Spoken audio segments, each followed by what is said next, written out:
Pulsanda Birda Engelisa, and welcome to Shift+F1, a podcast about speedy race cars. That, by the way, is Azerbaijani for only you and Englishmen have money. Oh, I like where this one's going.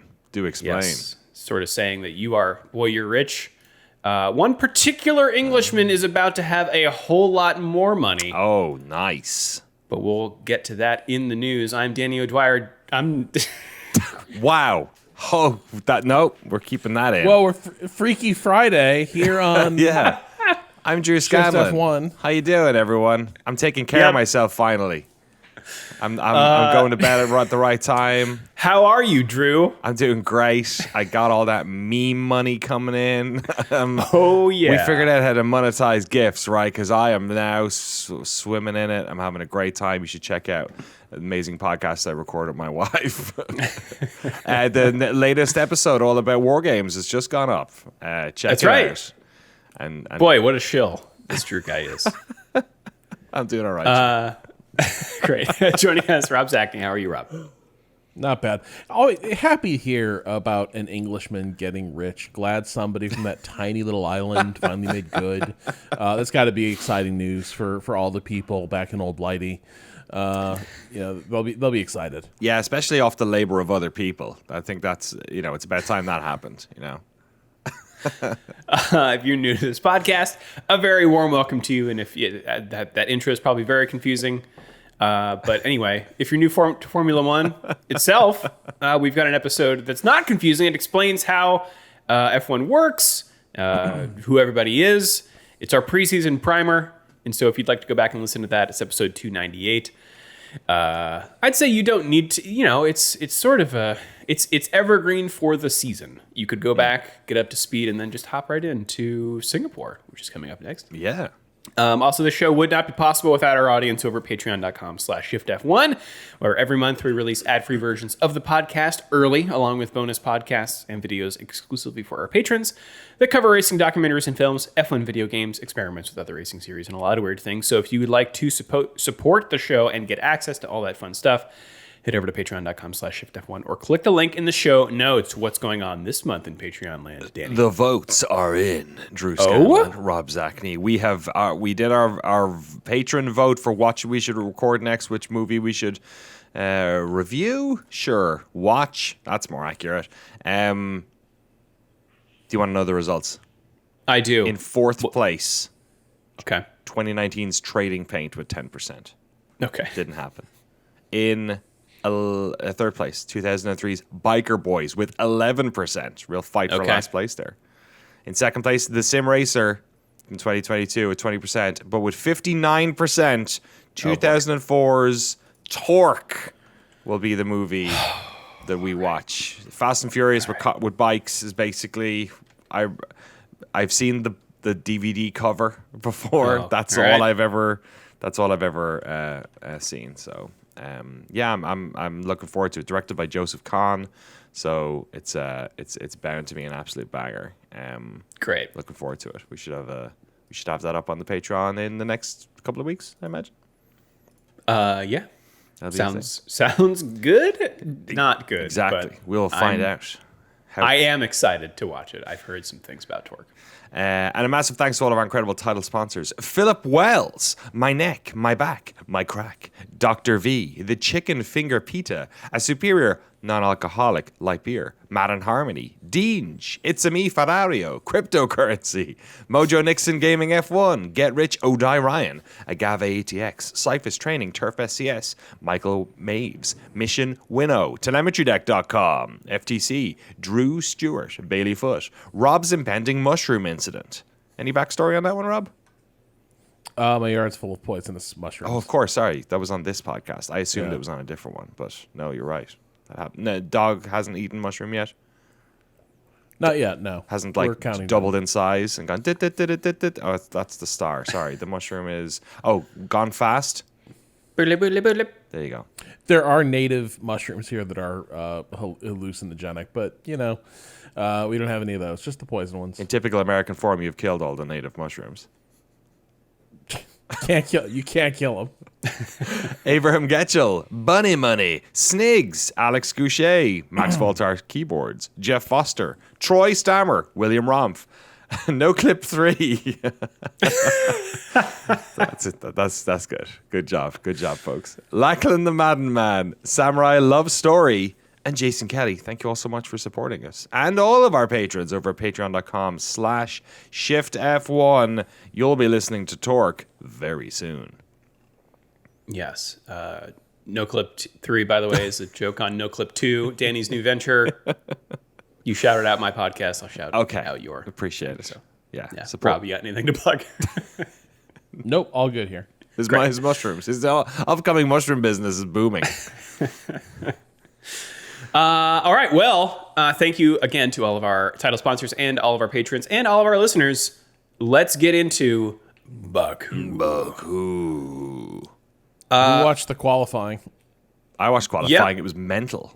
It was the longest qualifying I've ever. Oh, it's history making, right? I think it was indeed. Red flags. More red flags than any qualifying. Yeah. It was a bloodbath. The wind picked up coming off the sea there in free practice 3 and seemed to continue wreaking havoc with all of the. Which you called out. You read did. that weather report and you were did. like, this could be interesting. Yes. And if Weatherman Drew has ever been vindicated on this show, I believe it was this one, because that was Chekhov's weather forecast. And sure I think we were was. talking about, maybe you brought up that, I wonder what the wind's going to do, like blowing through those canyons of buildings and such. And the answer was absolutely bonkers changes in handling, where it looked like amateur hour out there. Yeah, let me run down the body count here. Q1, Albon clips the inside of turn 1, breaking his left front suspension and brings out the red flag. Hulkenberg then locks up at turn 4 and noses into a barrier, smashing his front wing and also bringing out a red flag. Gasly then also has to take the runoff at turn 4, which apparently distracts his teammate Colapinto behind him, because then he slides and hits the barrier side on, bringing out another red flag as time expires. Then in Q2, Behrman slaps the outside wall at turn 2, breaking his rear right suspension, bringing out, say it with me, the red flag. Things get even more treacherous in Q3 as a light rain starts to fall. Yeah.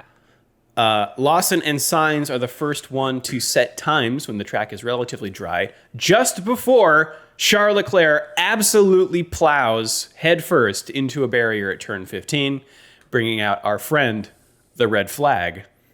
We resume, but before anyone can set a lap, championship leader Oscar Piastri finds the barriers at turn 3, bringing out, you guessed it, the red flag, setting an all-time F1 record of 6 red flags in qualifying. And when he did that, I think Verstappen was ahead of him and finishing his actual pace lap. And he was like, so there was no reason to call, the red flag necessarily. They're calling red flags because it's Baku and it's a street circuit and they're immediately wanting to clear. It's blocking the track and there's no way to. Yeah, there's a lot of blind turns here, I guess, and fast pace. But yeah, poor Verstappen got impeded by that, because then his time got scrubbed, and you had Sainz and Lawson and Hadjar up at the top of the timing, and apparently, with not much left, what was it, 4 minutes left on that last red flag? Yeah, and at race pace, it's a minute 40 laps, so 4 minutes goes by quick if you're going to be trying to get another lap in. Right, so with preparation time, there's basically 1 lap from everyone left, but the track still wasn't as dry as it was at the beginning of the session, so with Sainz sitting at the top, watching all other drivers set slower times, my eyes just kept getting wider and wider. Yeah. Norris scrapes the wall and can't get close on his lap. Lawson actually improves and puts himself back up to second. But then, of course, Max Verstappen ruins the fun with a monster lap, snatching pole position. So the grid looks like this. Max Verstappen on top. Carlos Sainz Jr. in his Williams starts second, followed by Liam Lawson in the Racing Bulls, and then the two Mercedes of Kimi Antonelli and George Russell. George also had the flu this weekend. Bottas almost had to fill in. Oh, wow. Here, according to Toto Wolff. In 6th place, Yuki Tsunoda. Then 7th, Lando Norris. 8th is Isaac Hadjar. 9th, Oscar Piastri. 10th, Charles Leclerc. And then behind them, we've got Fernando Alonso in 11th. Lewis Hamilton in 12th. He wanted to run the medium in Q2, but Ferrari was saving it, apparently, for Q3. Hamilton had one less set of mediums because he ran it in free practice 2, while Leclerc did not. Weirdly, though, Leclerc was saying that he wanted the soft in Q3, so they were on the wrong trousers, the wrong tires. Gabriel Bortoleto starts 13th, followed by Lance Stroll, Oliver Behrman in 15th. Then we've got Colapinto, Hulkenberg, Pierre Gasly, Alex Albon, and Esteban Ocon starting from 20th. He actually qualified 18th, but was disqualified from qualifying for his rear wing, failing a deflection test. Drew, I have an important question. Yes. Did you bring up the wrong trousers because during the race broadcast, somebody used the phrase "a close shave"? No. Because I was like, because I have like, that is my MK Ultra activation phrase. Is any sort of Wallace and Gromit reference is just immediately like, I could watch that again. Yeah. I could watch that. There's a new one, absolutely. right? They put in a new one. It came out like last year. Yeah. So I need to check it out. The red flags. There's one red flag that I think seemed a little bit suspicious. Was the Hulkenberg one where they called it super fast and then he just backed out and drove off. But we are sort of in a you can't win zone with red flags and full course cautions, because if race directors are late at all with like flashing those and drivers sort of drive into an active incident, they race holy hell. So there's been a lot of, and this is happened in IndyCar as well. Like drivers really get like terrified when there's a delay in like showing a flag when there's an incident. So now race directors are immediately like just hitting the like bring everything to a halt, the panic button when they see an incident on track. And then sometimes these just don't. They turn out to be kind of non-events. Like there was a close call in the final IndyCar race where someone brushed the wall, recovered. They had the full course caution out the second the wheel like kissed the wall. So the Hulkenberg thing probably could have been handled with yellows. And this becomes important because reds, it doesn't matter. You can't finish your lap. If you call out like a local yellow, somebody who's already gone through the danger area and is still on a fast lap, that time's going to stand. They can cross the finish line, set their time.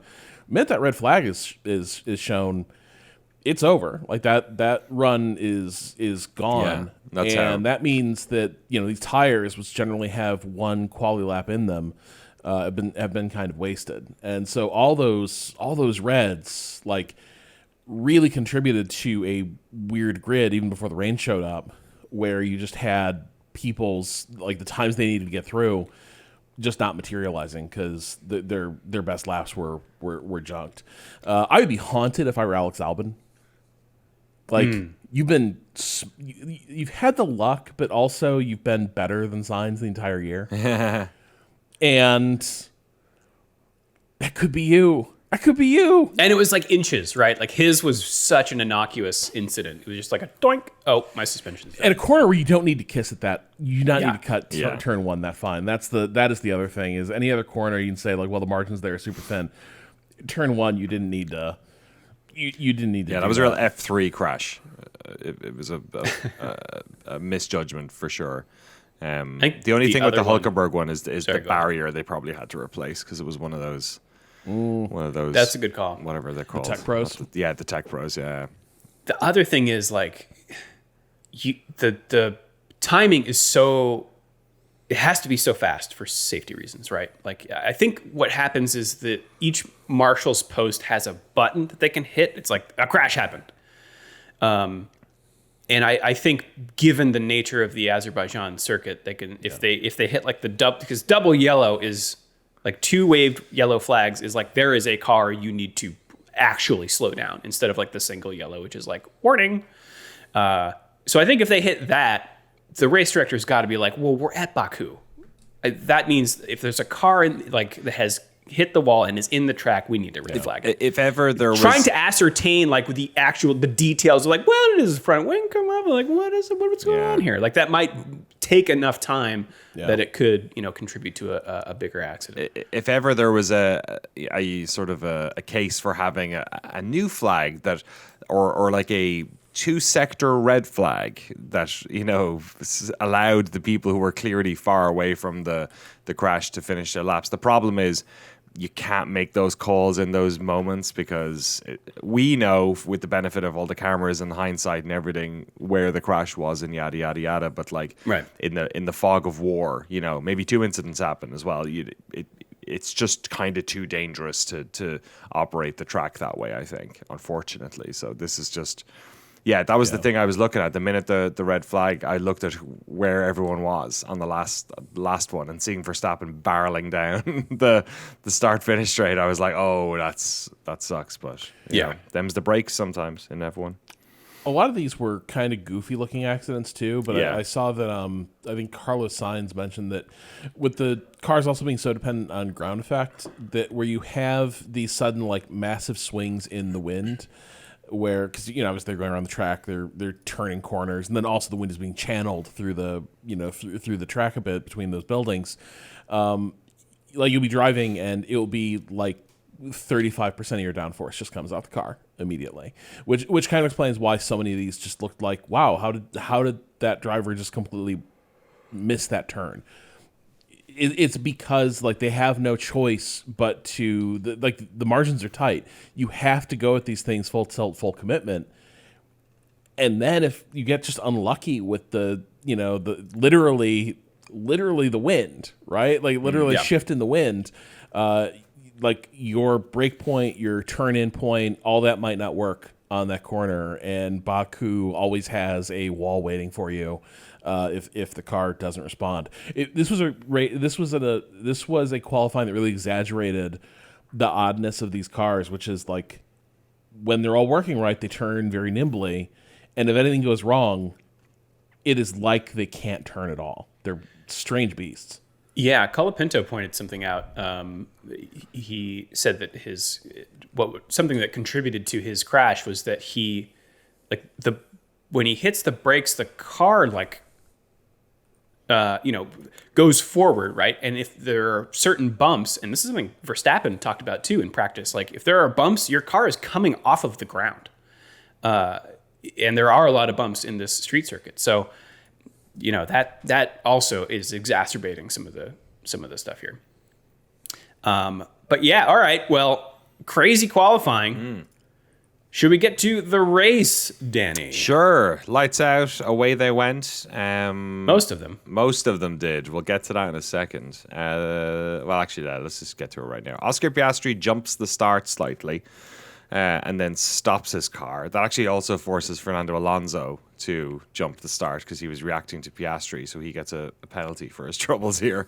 But Piastri stops and then it seemingly gets caught in some sort of loop or anti-stall. Getting going again and effectively bogs out on the start and everyone overtakes him. So he is plumb last by the time they get to the first turn, which is adding insults to an injury-filled weekend already. Later in the lap, there's a couple of other overtakes in here as well. Hadjar gets past Norris on, I think it's turn 2. There's I'm trying to think who else. Was there any other overtakes? Oh yeah, there definitely was. It was no, I can't tell. Do you guys? Oh, Russell got overtaken. That's who it was, and then retook the position. Sonoda down into turn 3 at the end of sector 1, and then Piastri's terrible lap just gets worse. Yeah, It's the opening lap. He's on the outside of Ocon as they head into turn 5, I think it is. And there's just zero grip out there. And he goes straight into the barrier and out of the race. No red flag this time, but we do get a safety car. Hulkenberg also tagged Ocon's rear right, but both escaped from that relatively cleanly. Yeah. Ocon pitted. Everyone pitted. Yeah, a lot of people pitted. Restart on lap 4.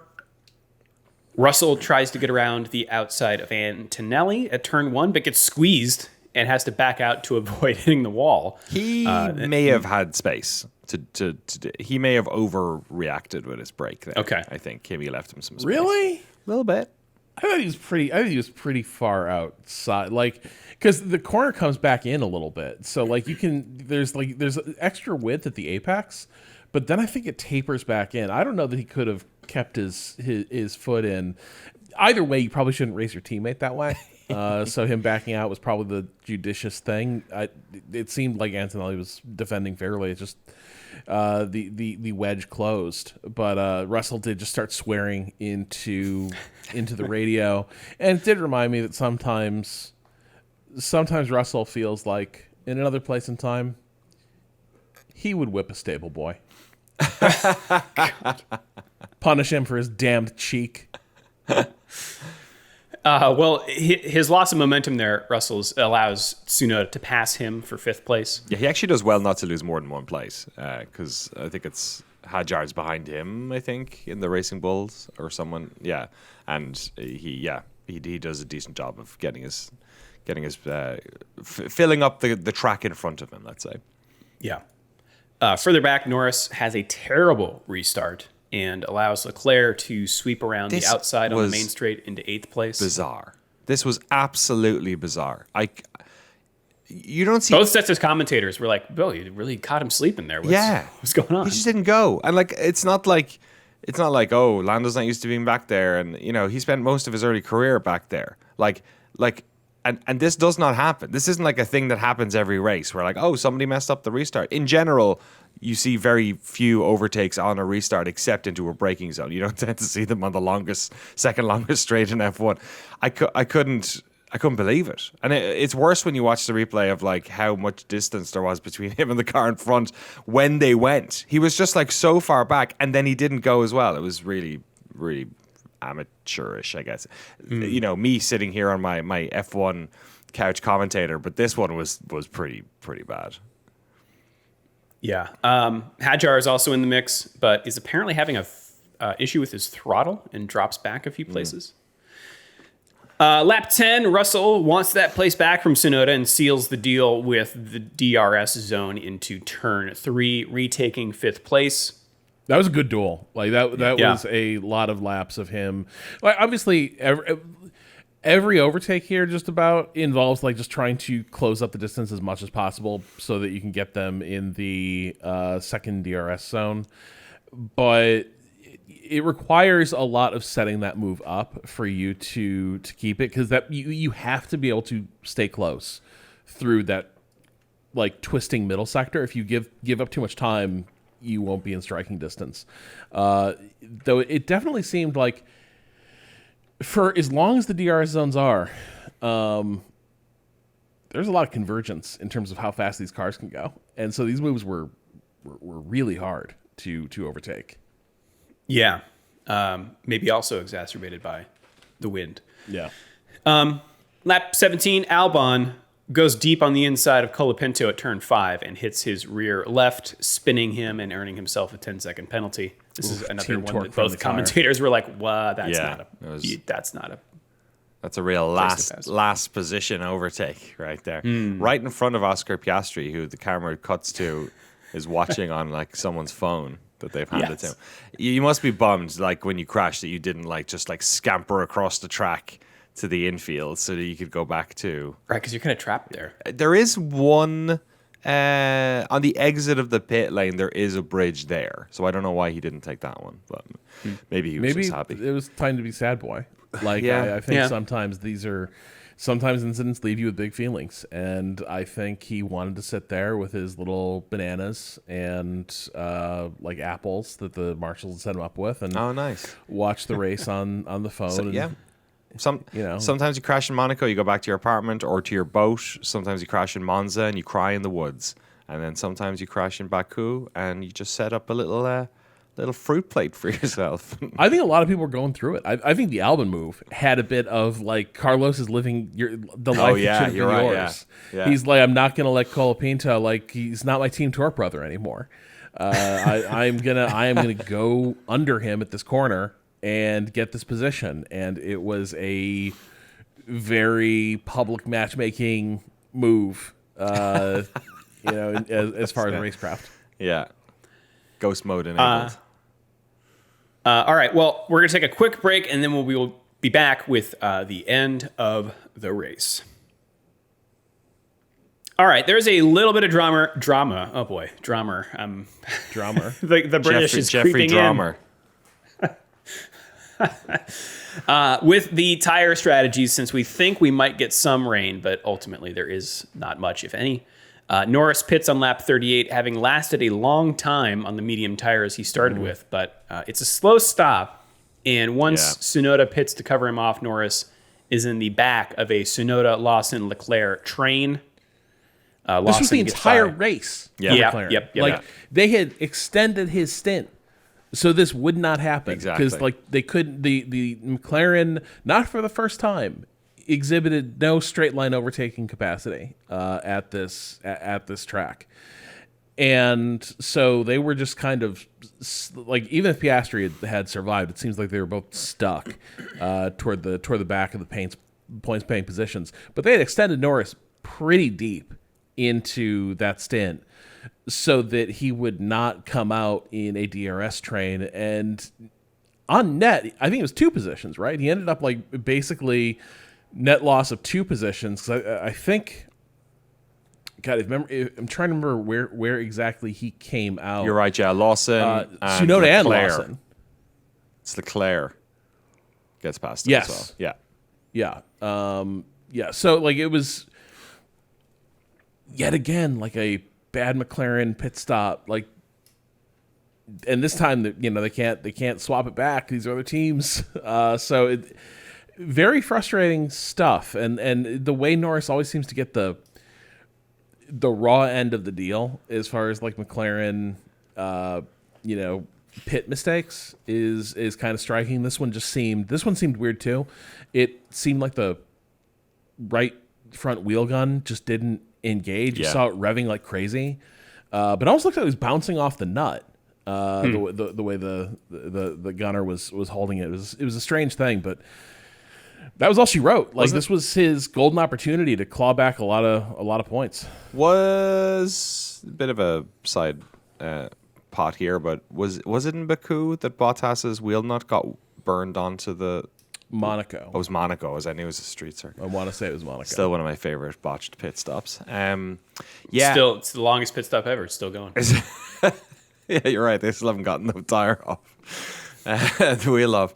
It's interesting. I think this might be a good moment to quickly just mention that, obviously McLaren's having a really terrible day, not a fantastic weekend. But what's also happening here is that I think their terribleness and also just how we feel about Baku, and it's such a straightaway, is sort of masking how good Red Bull's new aero package is. That they have somehow managed to solve the floor, the ride height issue that they've had. They've brought in some new side pods, I think, and then they've basically finally been able to drop the car down, which means that their straight line speed is the fastest it's been all summer. And you can see it, obviously, because Verstappen is basically dominating this race, but Tsunoda is the canary in the coal mine because he's suddenly up in the top 10. So you're like, oh, okay. So I think we have, I don't necessarily think we're entering Max Verstappen championship contender territory, but interesting. We've had 2 races in a row, 2 races that they've traditionally suit Red Bull over McLaren. Let's not get too carried away with ourselves, but it is. That was the thing of it. There was so much going on in this race that it wasn't until afterwards I was like, oh, that Red Bull's fast, actually. That's interesting. I wonder if McLaren are a little bit concerned. Yeah, I mean, I think we'll really see it in Singapore, the next race, because that's typically not a great Red Bull track. And so if they manage to pull it out there, that'll really say something. In fact, racefans.net has an interesting quote here from now team principal Laurent Mekies of Red Bull. He's saying that the fact that the team, well, spoilers, wins on these 2 low downforce tracks Baku and Monza, doesn't necessarily mean that they'll be as competitive on the more varied venues which follow. He says, quote, Monza was so specific. Here in Baku, it's only slow speed corners, very low downforce. Next week, we go to Singapore, which is a track which has historically been very, very difficult for the team. And then after that, we'll be back to the famous medium speed corners, floating corners, where McLaren has been extremely strong. Also, if you recall Zandvoort and Spa, they were much stronger than all the competition there. So, you know, is he sandbagging a little bit? Is he like saying like, oh, I don't know, maybe? Or is he kind of playing it straight and saying like, don't get your hopes up? Or is he saying like, hey, since I came in and took over this team, look at us. We're happier, we're having more fun, but we're also doing better as a team. We're also winning. Exactly. Yeah. Yeah. All right, where are we? So Lawson in that train gets by Tsunoda shortly thereafter on his warmer hard tires because Tsunoda had just come out of the pits. The big coup, though, was Russell in the pit stops, who was running a hard medium strategy from third place versus Sainz medium hard strategy. Sainz pitted on lap 28, but when Russell comes in on lap 40 from second, he pitting later, he rejoins ahead of Sainz, and apparently this overtake surprised Mercedes, and they chalk it up to Russell just bombing into the pits. He had apparently an extremely fast pit entry. He spent the least amount of time in the pit lane than anyone else in the race. He came out quite far ahead of Sainz as well. So yeah, it was decisive. Maybe risking it a bit on the pit limiter. It is a particularly like this and I think it's the fastest Melbourne, pit entry. Yeah, in the because Melbourne calendar. They put in that they have a little bit of a kink, but it's one where you're coming off of the longest straight on the track. But here there's not much of a little kink or turn in the road like there is in Melbourne. This is just like you come in steaming, ruining those tires. So yeah, pretty crazy. Lap 41, Norris regains the place. I said Melbourne. I meant Canada. In my head, it was Montreal I was thinking of. Sorry. Got it. Okay. So Norris regains that place he lost to Leclerc on the restart, getting by him on the main straight with DRS for 7th place. Ferrari team principal Fred Vasseur saying after the race that Leclerc not only was stuck in that train for so long, but was unable to defend this particular move because there was an engine problem that prevented him from getting the most out of his car. On the final lap, Norris is hounding Tsunoda, but Tsunoda gets DRS to Lawson ahead, so is able to defend, and Norris stays there. So, the end of the race, Baku looks like this. Max Verstappen converting from pole to the win. George Russell in second with that great in-lap. And Carlos Sainz swing away, holds on to third place, his first points since Canada of this year. The first Williams podium since Stroll in 2021. He called it the best podium in his career. And also his first smooth operation, as he said on the radio. For this new team, yeah. Exactly, for Williams. Yes, Rob. Go through it, because then I wanted this Carlos thing. Okay, good.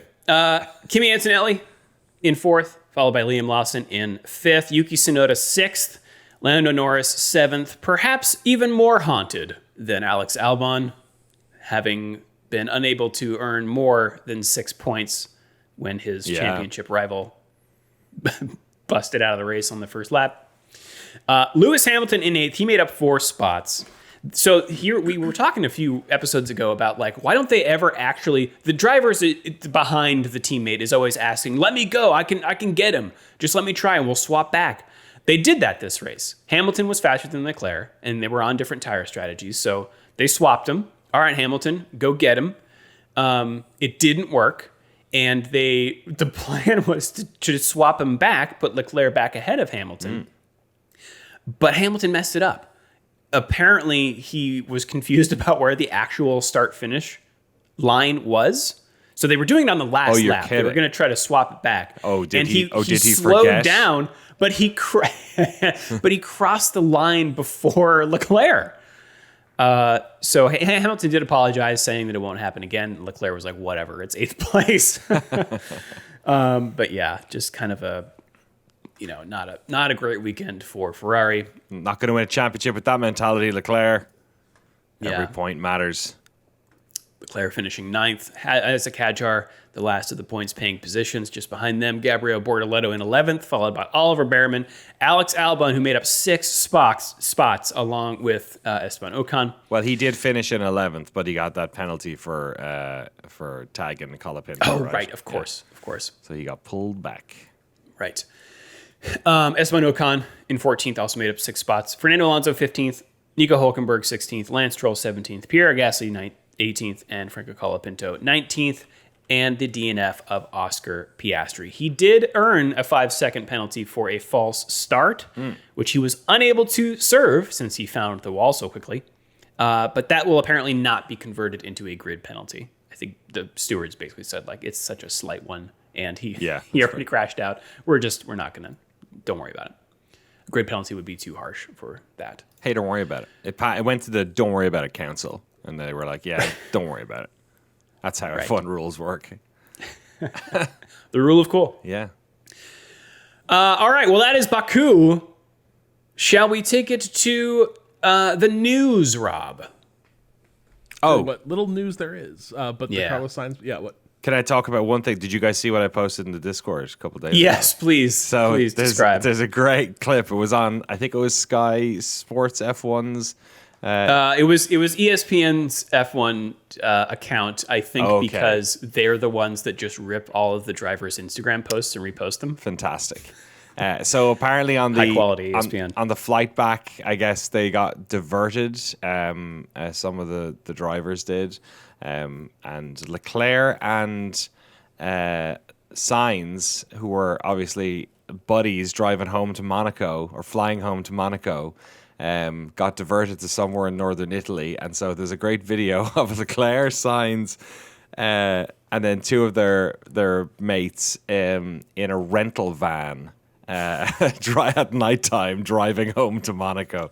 And he's like, they're like 2 hours away from home, and he was like, Sainz is like, I'll make it in 1:30, and they're like, no, we're not going to speed out. He was like, no, of course not. Can you imagine being like the rental counter person when Carlos Sainz and Charles Leclerc pull up asking for, and then it's a van? Like, why do they have a van? They got buddies. Maybe when you fly private, you just like bring 20 bags with you, and you need to like get it all home or something. I don't know, but yeah. So yeah, that was quite funny. It's them, like, you could see them going through these tunnels in northern Italy. Yeah, in nighttime. So it's good stuff. We love any video where they're all just hanging it, just being dudes being dudes. So, as someone who watches a lot of the Atlassian Williams YouTube content, there was a very good one where they're leaning into the off the charts chemistry that Albon and Sainz have, and so they did like an advice show of just people like sending them messages over like Instagram videos asking for like etiquette, like doing the McElroy impressions. Yeah, and it's a funny video, but there was one very cute one, which wasn't really like a like advice question. It was just a little girl asking them to name her stuffed unicorn. Yes. So I shared you the link. She's got her stuffed unicorn. Should she name it Sparkles or Sprinkles? But then she also asks if Carlos could wear a unicorn sticker for the rest of the year. And Carlos is like, well, if you manage to get me a unicorn sticker, then I will wear one. So we'll see if our social media team can arrange that. Cut to the cool down room. Max Verstappen's looking at Carlos's helmet. Yeah. And is like, is this a unicorn sticker? Yeah, he's like, do you a new decal or something? Or he actually he made good on his word, and then took his first podium with Williams. And then Russell is like, wow. And then Russell says, well, you have to wear it all year now. That's incredible. You do, like that's a sign. It's your good luck charm. Yeah, so that was very cute. That was very, very charming and heartwarming. Less heartwarming. Christian Horner news. Christian Horner. We need to name the unicorn. Was it Sprinkles or Sparkles? They ended up going with. It's one of. I have no fucking clue. It's one what of those difference two. Does it make? It's basically the same name. Sparkles, Sprinkles. Yeah. Hey, look, to a young girl, that could mean the difference between a good night's sleep and a tantrum. So let's. Speaking from experience, you got to make sure you don't mess up the name of the unicorn. You're gonna hear about it. So Christian Horner. Yeah. Details. Famously sparkly. Details. Speaking of horse-faced things with no. Sorry. Guys who probably have shot horses. I mean, look, when you're a horse owner and breeder, and I believe he is, that comes with the territory. It's not a. Sometimes bad things happen to horses in much the same way that your junior drivers sometimes just break under your tutelage, and they can't continue advancing through the ranks. Off to the glue factory. So some details of his exit settlement with Red Bull came out. There's still we have a number. And crucially, we have a time frame for when he will be eligible to work with another team and come back to F1.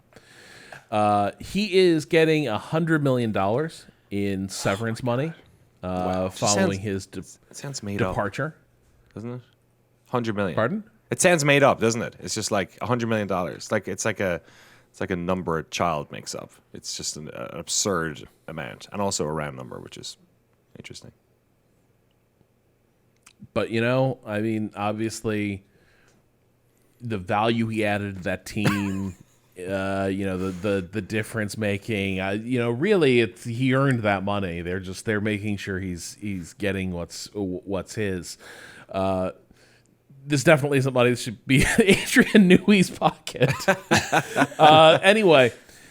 So it seemed the implication in the write-ups I read of this is that the suspicion is this is being paid out in installments rather than lump sum, which I actually do find kind of interesting. Why would you structure it that way? And also makes me wonder, like, how cash rich is Red Bull F1 if they're paying out that way, but more relevant for the future of the F1 grid is that he will be eligible to begin working in F1 again, another team, sometime, but not at the start of 2026, sometime after the season begins in 2026. No detail, obviously, like. That's a little ways off. There have been some possible landing zones that have ruled themselves out, like Cadillac. Took it off the table immediately that they were not pursuing him.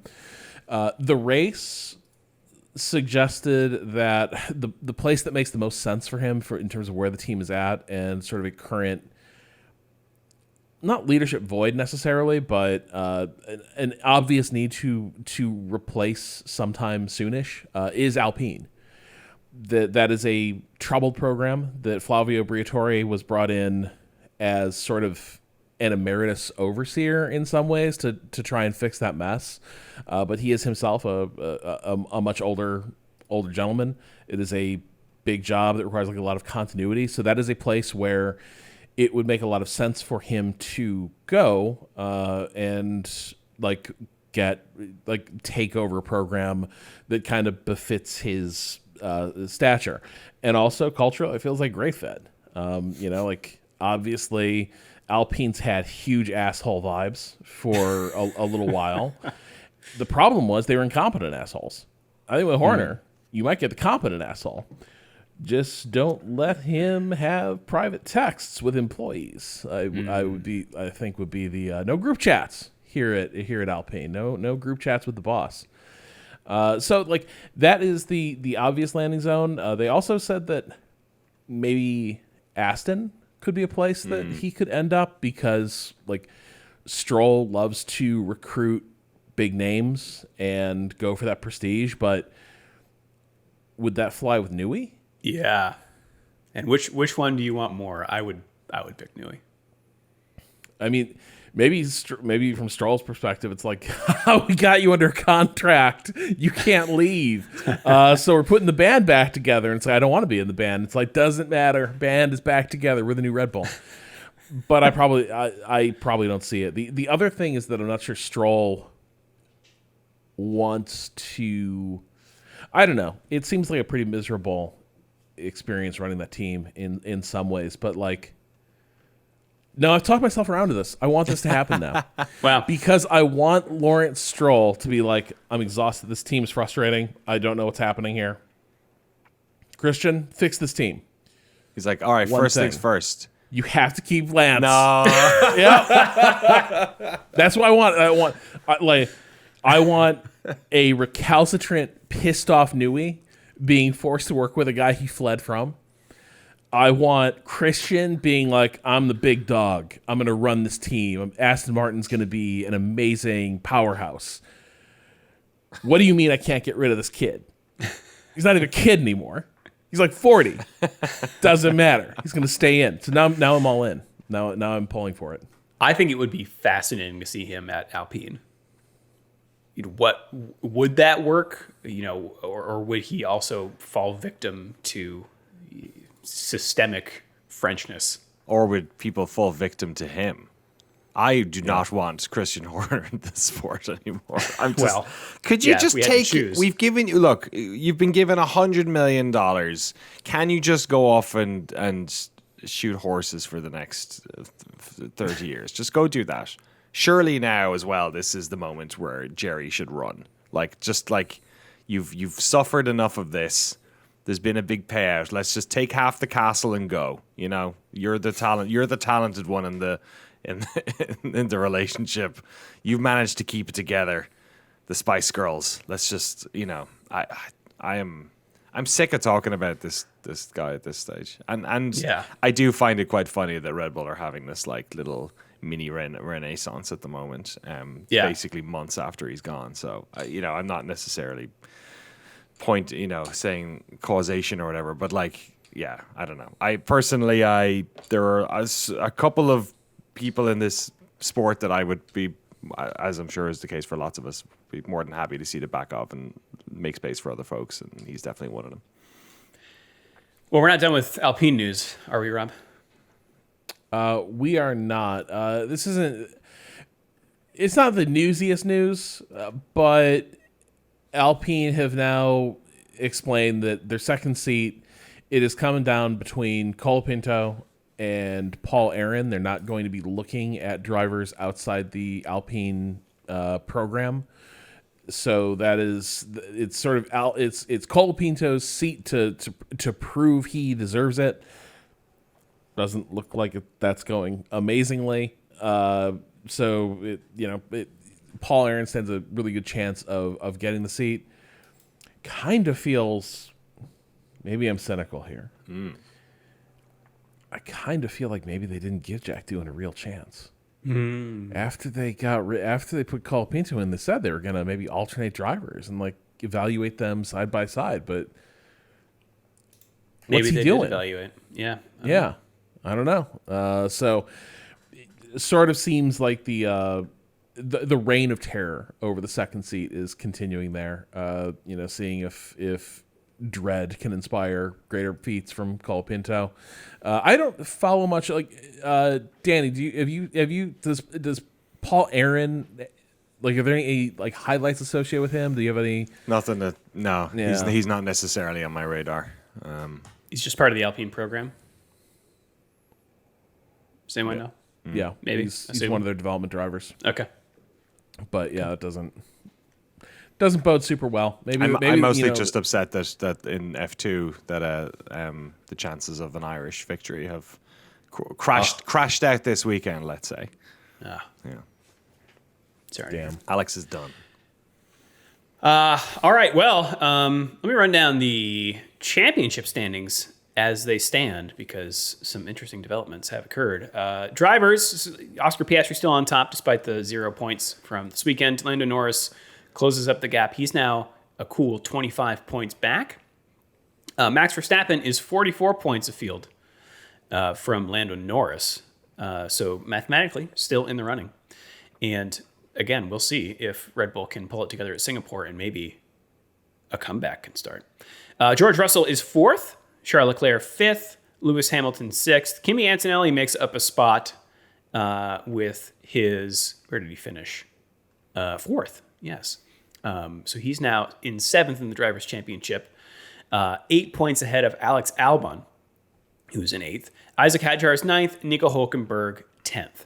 Lance Stroll is 11th, followed by Carlos Sainz, who jumps 6 places in the Drivers' Championship with his podium. Liam Lawson also jumps a few spots. He's now in 13th, up from 15th. Tied on points with Fernando Alonso. Esteban Ocon is in 15th. Pierre Gasly 16th. Yuki Tsunoda jumps up 2 spots to 17th place with his 6th place finish. Gabriel Bortoleto is 18th. Oliver Behrman 19th. And Franco Colapinto still with 0 points in 20th, tied with Jack Doohan. In the constructors, we've also had some movement. McLaren is still on top. 333 points ahead of now Mercedes in 2nd. They've got 290 points, 4 points ahead of Ferrari in 3rd.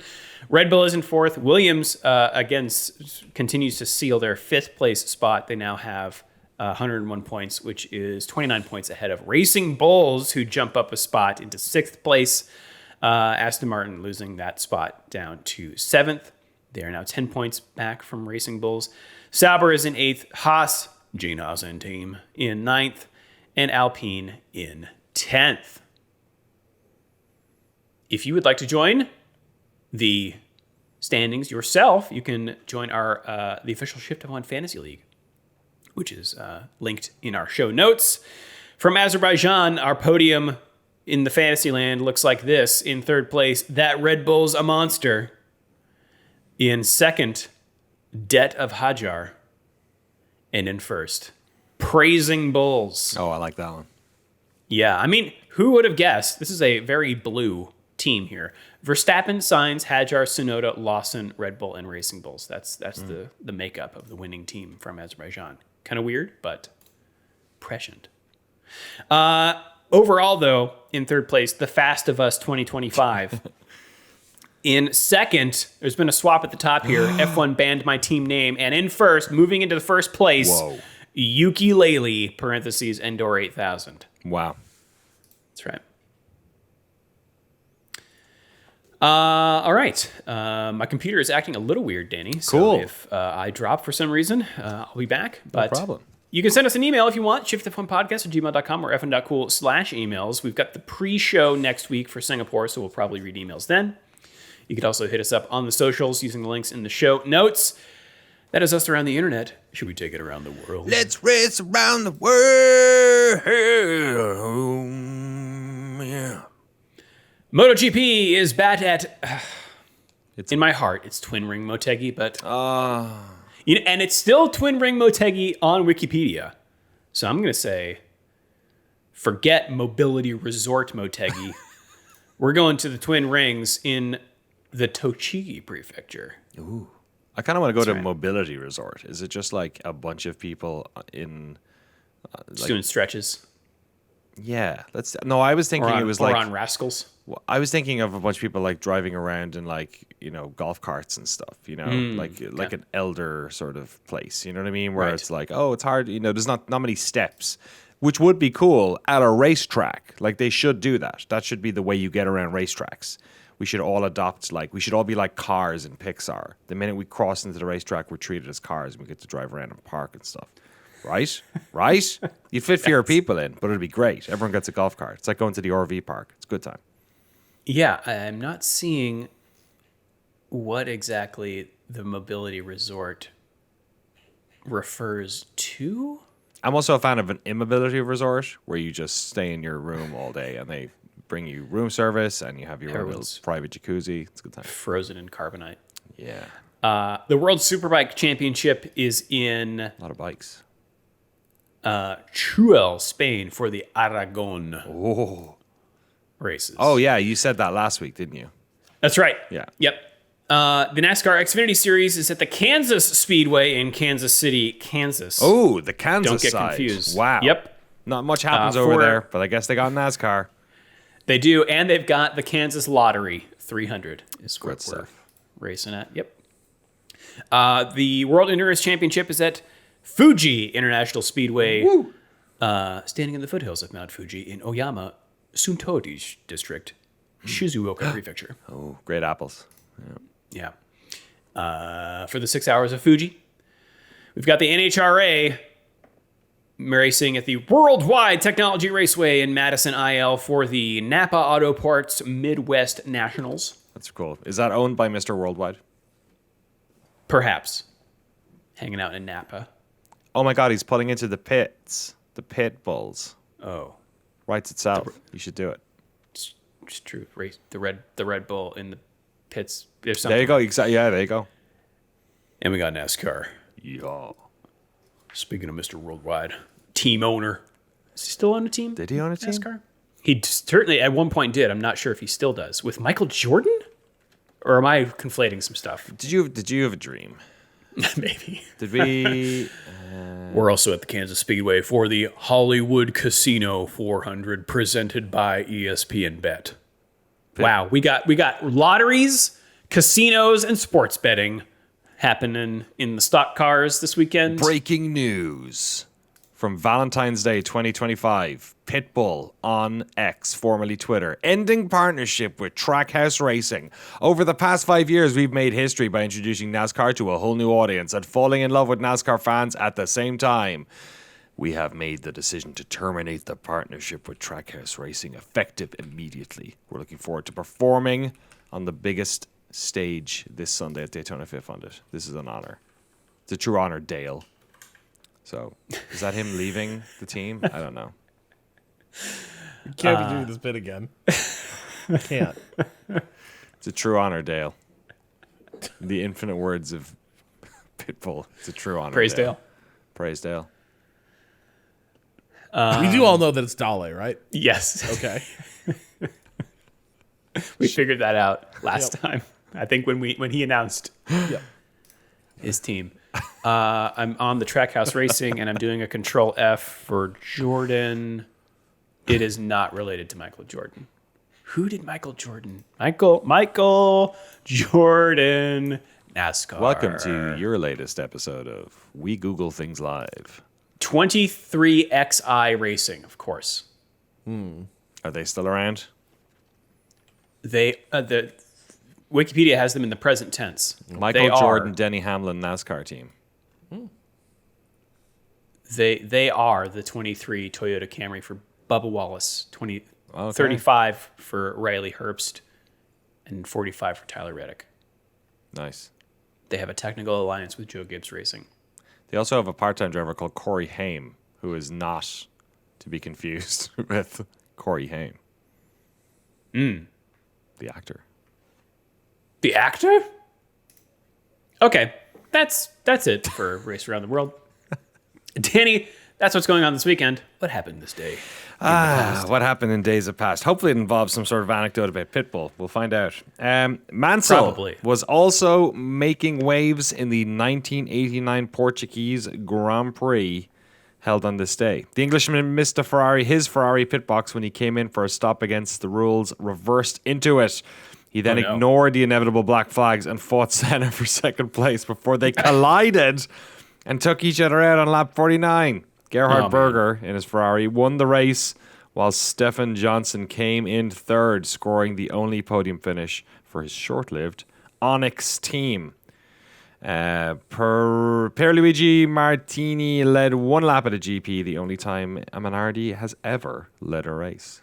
At the 1995 Portuguese GP, David Coulthard beat his Williams-Renault colleague Damon Hill to pole position and then beat him and Michael Schumacher in the race. It was DC's first ever win in Formula One. We don't have those days anymore where a driver messes the pit up so bad they reverse, get black flagged, and then take someone else out. That's racing right there. Oh, man. What do you think's going to happen? You're not going to appeal the black flag. I don't know. Yeah, you could. I mean, that's a race ban, I'd say, at the very least. Yeah, and then you crash into somebody. Yeah, right. I mean, come on. All right, yeah. So as mentioned, we'll be back next week for the pre-Singapore race. Final thoughts, Danny? I didn't think we were going to do it. When we were prepping this episode, we were scrambling for news, and I think Rob did a great job of padding this one out. I think he was a strong. Yeah. That was some good work there, Rob. But we did make it over an hour, so that. Our recording time is currently an hour, but how much did we chat? That's before? True. That's true. We're only going to know. We're still padding, though. Yeah. This is the thing. We're still running. Got it going on? You know what this is? This is? This is picking up the rubber marbles on the victory lap. You're right. Absolutely. The cool down lap. Yeah. It's exactly what add some weight to this thing. That's right. Exactly. Yeah. Contractually obligated. We're not, but final thoughts, Rob. And don't keep them short, just really. Yeah, no, obviously I'll vamp a little bit. To the point about because I feel like we've struggled for news more often this season than we have in previous years. Yeah, that's true, actually. And I think there's three things that occur to me here. One is that back in the good old bad old days, you could always count on F1 being shoddily and weirdly run enough under Bernie Ecclestone that the sport always felt like it was about to fly apart because there were so many egos and just absolutely unhinged negotiating tactics being played. It felt like F1 was going to explode multiple times through the 2000s. So there was always sort of a parallel story in the background where it's like, are the teams finally going to have enough of Bernie's shit and rebel? Because it's happened, stuff like this has happened before. The other thing is that the silly season used to be way more intense. There used to be way less emphasis on cultivating an upcoming crop of drivers and much more about going around signing mercenaries. So you would have, let's face it, silly season was half the season of people sort of just changing their stock about who's under contract and who is poachable, who's not. Those days are kind of gone. These guys, the teams have their young wunderkinds they're bringing in, and then they sign them to long contracts. And it just there's nothing that happens. I think we also, because we've got a regulation change next year, I think a lot of teams are playing it safe. The devil kind of a deal. Well, and then the sport is much more financially secure now. True. And so there's way less fraught negotiation about the money of F1, and there's fewer teams crying poverty about if we don't get X, Y, and Z, we may have to exit the sport. So fewer big swings then. Yeah, perhaps. And so there's a lot of factors that sort of conspire to make F1 much more of a business as usual type sport. Now, we say all this, but it's also because we've had a number of boom years here, just global economic conditions and such. COVID was a near-death experience. The sport ended up on a really strong financial footing, but indicators that there's a recession that's inevitable. At some point in the next year or so.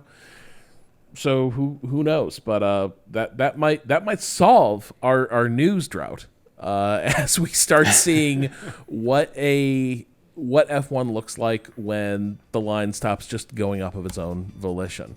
Maybe Domenicali will have to intervene and save the sport with TikTok races. Yep. Sprints wall to wall. All right, well, if you would like to support the show and get access to all of our bonus episodes, the early ad-free version of the podcast, and the official Shift+F1 Discord, you can do so over at patreon.com/ShiftF1. Have a good race weekend, everyone. We will see you all next week.